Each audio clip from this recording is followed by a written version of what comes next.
তো আজকে আমি ঘরোয়াভাবে ডিমের ঝোল রান্না করব। ওর জন্য আমি এখানে ডিমটাকে ভালো করে ধুয়ে নিয়েছি, আলুটাকেও ধুয়ে নিয়েছি, কারণ একসাথে আমি সেদ্ধ দেবো তো। তারপরে এখানে আমি সেদ্ধ দিয়ে দিয়েছি। এখানে আমি আদা পেঁয়াজ রসুন সব বেটে নিচ্ছি। এখানে আমার ডিমটা দেখো সেদ্ধ হয়ে গেছে। কড়াইতে আমি এখন সর্ষের তেল দিয়ে নিচ্ছি, আর এদিকে আমি ডিমে নুন হলুদ দিয়ে ভালো করে মেখে নিলাম। মেখে এবারে এটাকে ভাজতে দেবো। তারপরে ডিমটাকে আমি ভালো করে ভেজে নেব। অতটা আমি লাল লাল করে ভাজিনি, হালকা করে ভেজেছি, আমার ওরকমই ভালো লাগে।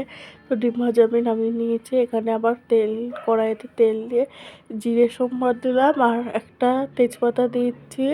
তবে এখানে আমি কুচানো পেঁয়াজগুলো দিয়ে দিলাম, ভালো করে ভেজে নিতে হবে। লাল লাল হয়ে গেলে তখন আমি এখানে বাটা মশলাটা সব দিয়ে দিচ্ছি। বাটা মশলাটা ভালো করে ভাজার পরে এখানে আমি দেবো হলো হলুদ গুঁড়ো, লবণ স্বাদ মতন, আর হলো লঙ্কা গুঁড়ো, জিরে গুঁড়ো।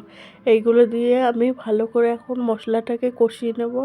মশলাটা ভালো করে কষানোর পরে এখানে আমি সেদ্ধ আলুটা দিয়ে এখন আমি কষাবো। সেদ্ধ আলুটা আমি আলাদা করে আর ভাজিনি, এখানে আমি কষাচ্ছি। তো এখানে আমি এখন একটু চিকেন মশলা দিচ্ছি, আর একটু গরম মশলা দিচ্ছি। তারপরে এরপরে আমি এটাকে ভালো করে ভেজে নেব। ভেজে নেওয়ার পরে আমি সামান্য একটু চিনি দিচ্ছি স্বাদ মতন। তোমাদের ইচ্ছে হলে দিতে পারো, নাও দিতে পারো। তারপরে এখানে আমি কষানো হয়ে গেছে, এখন আমি জলটা দিয়ে দিচ্ছি।